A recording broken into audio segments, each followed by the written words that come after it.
আল্লাহ তাআলা পবিত্র কোরআনে লোকমান হাকিমের কথা উল্লেখ করে বলেছেন, আমি লোকমান হাকিমকে তথা বুদ্ধি ও বিচক্ষণতা দিয়েছিলাম। লোকমান হাকিমের সাথে কালনাগিনীর ভয়ানক ঘটনা। লোকমান হাকিম নাকি গাছের সঙ্গে কথা বলতে পারতেন, গাছেরাও নাকি লোকমান হাকিমের সঙ্গে কথা বলতো। আপনারা নিশ্চয়ই হযরত লোকমান আলাইহিসসালামের নাম শুনেছেন। তিনি ছিলেন প্রাচীন যুগের একজন পণ্ডিত ও জ্ঞানী ব্যক্তি। একদিন লোকমান হাকিমের এক বাদশা বন্ধু জঙ্গলে হরিণ শিকারে বের হলে বাদশার মনে ভয় ডর একদম ছিল না। বাদশা ছিলেন খুবই সাহসী। সাহসী বাদশা তীর ধনুক তাক করে এদিক সেদিক তাকাচ্ছে আর এগোচ্ছে। এদিকে বাদশার কানে মানুষের কান্নার আওয়াজ আসছে। অতি নিকটেই কে যেন কাঁদছে, সে আবার মেয়ের গলায়। বাদশা জোরে বলতে লাগলো, কে তুমি? কাঁদছো? তুমি কে? তুমি আমার মতো মানুষ নাকি জিন ভূত? এইসব বলার পরই আড়াল থেকে কে যেন বলল, হুজুর, আমি আপনার মতো মানুষ, তবে মেয়ে মানুষ, কিন্তু আমি আপনার সামনে আসতে পারছি না। আমি যে বস্ত্রহীন, আমাকে এক টুকরো বস্ত্র দিন, আমি আপনার বস্ত্রটুকু পরে আপনার সামনে আসি। বাদশা এবার একটু বাড়তি সাহস হলো। কথা মতো বাদশা নিজের মাথায় থাকা সাদা কাপড়ের পাগড়ি খুলে গাছের সামনে ছুঁড়ে দিলেন।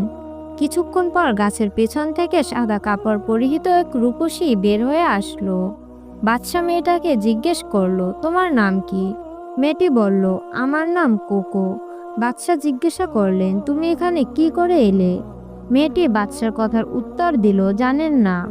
এবার বাদশা জিজ্ঞেস করলেন, তুমি কি আমার সাথে আমার মূল্যকে যাবে? যদি যেতে চাও তো আমি তোমাকে আমার মূল্যকে নিয়ে যাব। মেয়েটি বলল, হুজুর, আপনার সাথে নিতে হলে আমাকে বিবাহ করে নিতে হবে। বাদশা কিছুক্ষণ চুপ করে থেকে বললেন, ঠিক আছে, তাই হবে। যে কথা সেই কাজ। কাজই আসলো, বিয়ে হলো। মনের আনন্দে ছোট রানী কোকোকে নিয়ে মূল্যকে ফিরলেন। বাদশা উপসে কোকোকে পেয়ে অতীত বর্তমান যেন সবে ভুলে গেছে বাদশার প্রাণপ্রিয় বন্ধু লোকমান হাকিমের কথাও। এর আগে বাদশা যখন যা কিছু করত প্রিয় বন্ধু থেকে বুদ্ধি পরামর্শ নিয়েই করত। যে কোনো জটিল বিষয়ে বন্ধুকে স্মরণ করত। বন্ধু লোকমান হাকিম সেই জটিল বিষয় সমাধান করে দিত। অথচ বাদশার উপসে কোকোকে বিয়ে করার ঘরে তোলার পর প্রিয় বন্ধুকে যেন মনের অজান্তেই ভুলে গিয়েছে। মেয়েটিকে পাওয়া থেকে বিয়ে পর্যন্ত কোনো কিছুই জানানো হয়নি প্রিয় বন্ধু লোকমান হাকিমকে। তবে বাদশার প্রিয় বন্ধু লোকমান হাকিম কিন্তু মুল্লুকের সব দিকেই নজর রাখছে, স্মরণ রাখছে। বাদশা যে বনের গহীন থেকে এক মেয়েকে উদ্ধার করে বিয়ে করেছে, কিন্তু তাও জানে কিভাবে করছে, সেটাও জানে। আর মেয়েটির জন্ম পরিচয় লোকমান হাকিমের আগে থেকেই জানা আছে। কিন্তু বাদশা মেয়েটিকে বিয়ে করার পর লোকমান হাকিম নিজ থেকে কোনোদিনও মুল্লুকে প্রবেশ করেনি। এদিকে বাদশার মুল্লুকে একের পর এক অঘটন ঘটে। অঘটন হলো, প্রতি রাতে কোনো না কোনো গ্রামের জনসাধারণের গরু থাকে না, মহিষ থাকে না, ছাগল থাকে না। কোকো মুল্লুকে আসার পর চারিদিকে কিসের এক আলামত শুরু হয়ে গেছে। বাদশার এমন মহাবিপদের কথা শুনে লোকমান হাকিম রাগ করে থাকতে পারলেন না। আপনার বিয়ে করা স্ত্রী কোথায়? আপনার নতুন স্ত্রীর হাতে কি এক গ্লাস পানি পান করতে পারবো না? নতুন স্ত্রীকে বলুন আমার জন্য এক গ্লাস পানি আনতে। নতুন রানী এক গ্লাস পানি নিয়ে বাদশার দরবারে এলেন। পানি নিয়ে দরবারে এলে লোকমান হাকিমকে দেখে রাগে খোসায় একাকার হয়ে গেলেন। নতুন রানীর এই অবস্থা দেখে বাদশা অবাক হয়ে বন্ধু লোকমান হাকিমকে জিজ্ঞেস করলেন, এর ঘটনা কি? এমন প্রশ্ন শুনে লোকমান হাকিম শুধু হাসতে লাগলো। বন্ধু লোকমান হাকিমের হাসি দেখে বাদশা রেগে মেগে বলল, হাসি বাদ দিয়ে মূল ঘটনা বলুন, এগুলোর মানে কি? লোকমান হাকিম বলল, বন্ধু, ঘটনা তো অনেক কিছু, তা বলে কি আর শেষ করা যাবে? মেয়েটিকে মহলে এনে তুমি মারাত্মক ভুল করেছো। এর কারণ হলো এই মেয়েটি মানুষ নয়, মেয়েটি রাক্ষস। বাদশা বললেন, এসব আমি বিশ্বাস করি না, আমাকে এর প্রমাণ দেখাতে হবে। লোকমান হাকিম বলল, অবশ্যই প্রমাণ দেখাবো। লোকমান হাকিম বন্ধুকে বললেন, তো প্রমাণ দেখতে হলে তোমার কিছু কাজ করতে হবে। তোমার মহলের ভিতর থাকা সমস্ত পানির উৎস বন্ধ করতে হবে। মোট কথা, তোমার মহলে যেন কোথাও পানি না থাকে। তারপর গভীর রাতে তুমি নতুন রানীর কাছে এক গ্লাস পানি চাইবে।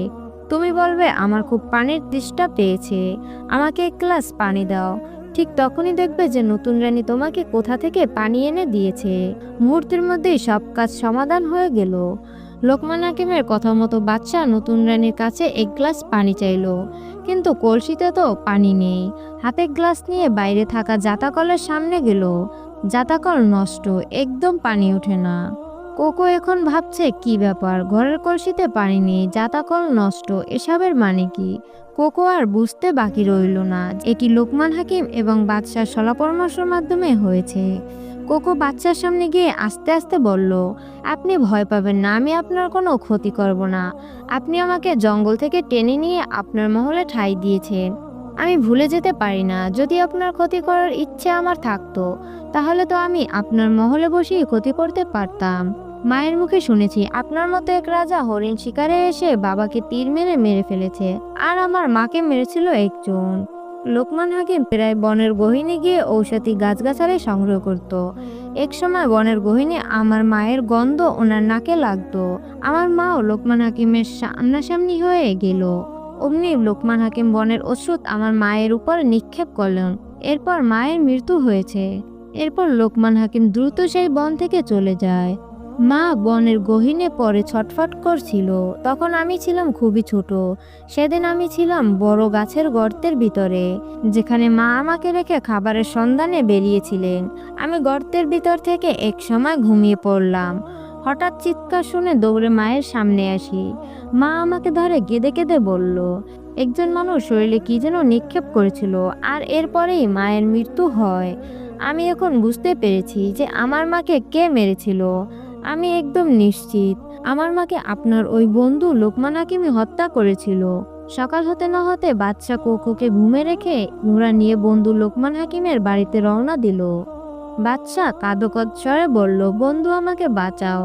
লোকমান হাকিম বললেন, বড় বেতের নৌকা তৈরি করতে হবে। বেতের নৌকাটি হবে দোতলায়। সেই নৌকা করে আমাদের যেতে হবে কুলসুন্দরিয়ার বা নীল দরিয়ার, যে দরিয়ায় পানির উপরে কিছুই ভেসে থাকে না। লোহা দিয়ে তৈরি করা জাহাজও সেখানে ভেসে থাকে না। এমনকি কাঠের জাহাজ অথবা নৌকাও ভাসে না, ডোবে না একমাত্র বেত দিয়ে তৈরি করা জাহাজ অথবা কোনো নৌকা। বেতের নৌকা চড়ে আমরা সেই দরিয়ায় যাব। সঙ্গে তোমার ছোট রানীও থাকবে। বাদশা মহল গিয়ে কোকোকে বলল, কয়েকদিন পর আমরা সাগর ভ্রমণে বের হচ্ছি। আমি আমার বন্ধু লোকমান হাকিমও থাকবে। কোকো শুনে তো খুবই খুশি। অনেকদিন হলো কোথাও বের হচ্ছে না, আর নিজের শক্তি দিয়ে লোকমান হাকিমকে সাগরে এসে ডুবিয়ে মারতে পারবে। আর সে বিশাল আনন্দিত হলো, কারণ সে লোকমান হাকিমকে সাগরে ডুবিয়ে মারবে। কয়েকদিনের মধ্যে তারা সবাই সাগর ভ্রমণে বের হলো। এদিকে লোকমান হাকিম বুদ্ধি হাঁটিয়ে কিভাবে এই রাক্ষসীকে ভালোভাবে, সেই সাথে কোকো সুযোগ খুঁজে কিভাবে লোকমান হাকিমকে ফাঁদে ফেলে মেরে ফেলা যায়। হঠাৎ লোকমান হাকিমের মাথায় বুদ্ধি আসলো। সে রাক্ষসী নারীকে বলল, দরিয়ার পানিতে নাকি আঁশ নেই, যাকে বলে দোআঁশ পানি। শুনেছি দরিয়ার পানিতে কোনো কিছুই ভেসে থাকে না। এর তো শুনেছি এই দরিয়ার নাকি কোনো তলাও নেই, শুধু পানি আর পানি। লোকমান হাকিমের কথার জবাবে কোকো বললে, যত সব আহাম্মকের মতো কথাবার্তা। দুনিয়ার যদি তলায় না থাকে তো এত পানি আসছে কিসের উপরে? অবশ্যই পানিগুলো পাত্রের উপরে আছে।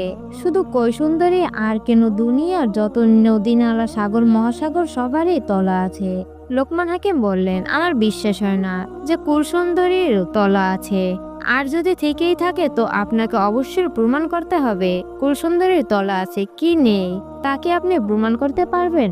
কোকো রাগে ঘোষায় বলল, অবশ্যই প্রমাণ করে দেখাতে পারবো। আর এরপর বলল, তুলসুন্দুয়ার মাঝখানে যাওয়ার পর আমি সাপ হয়ে পানির নিচে যাব। আমার লেজটা থাকবে আপনার হাতে। আমি কুলসুন্দরীর তলে ভেসে গিয়ে লেজ নাড়াচাড়া করলে বুঝতে হবে আমি কুলসুন্দরীর তলদেশে পৌঁছেছি। আর না হয় কুলসুন্দরীর তলদেশ থেকে আমি আমার মুখে করে মাটি নিয়ে আসব। তাহলেই তো প্রমাণ হয়ে গেল যে কুলসুন্দরীর তলা আছে। লোকমান হাকিম বললেন, বাবি সাহেবা, আপনার প্রমাণ দেখার অপেক্ষায় আছি। দেরি না করে আপনি আপনার কেরামতি শুরু করুন। আমি উপর থেকে খুব ভালো করে পর্যবেক্ষণ করতে থাকি। মুহূর্তেই কোকো এক সাপের রূপ ধারণ করে ফেলল।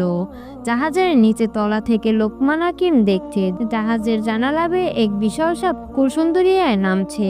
এর মধ্যে লোকমান হাকিম তার সাথে নেওয়া ওষুধের শিশিগুলো রেডি করে ফেললো, যাতে করে যত দ্রুত করণীয় কাজগুলো সেরে নেওয়া যায়। লোকমান হাকিম ভয়কে উপেক্ষা করে সময় মতো সাপের লেজটাকে ধরে পড়ল। অল্প কিছুক্ষণের মধ্যে সাপের লেজ নাড়াচাড়া শুরু করলো। এমন সময় লোকমান হাকিমের সাথে নেওয়া এক শিশু ঔষধ সাপের লেজের মাঝখানে পানিতে ঢেলে দিল। সঙ্গে সঙ্গে অনেকখানি জায়গা নিয়ে সাপের লেজের চারিদিকে পানি পাথরে মতো শক্ত হয়ে গেল। আর এরপরে আরো কয়েক শিশি ওখানে ঢাললো। মুহূর্তেই বিশাল জায়গা জুড়ে পাথর হয়ে গেল। আর শেষে কোকো সাপ সেই পাথরের নিচে আটকা পড়ে গেল চিরদিনের জন্য। এরপর লোকমান হাকিম আর সময় অপচয় করলেন না। প্রিয় দর্শক, এই ছিল আমাদের আজকের ভিডিও।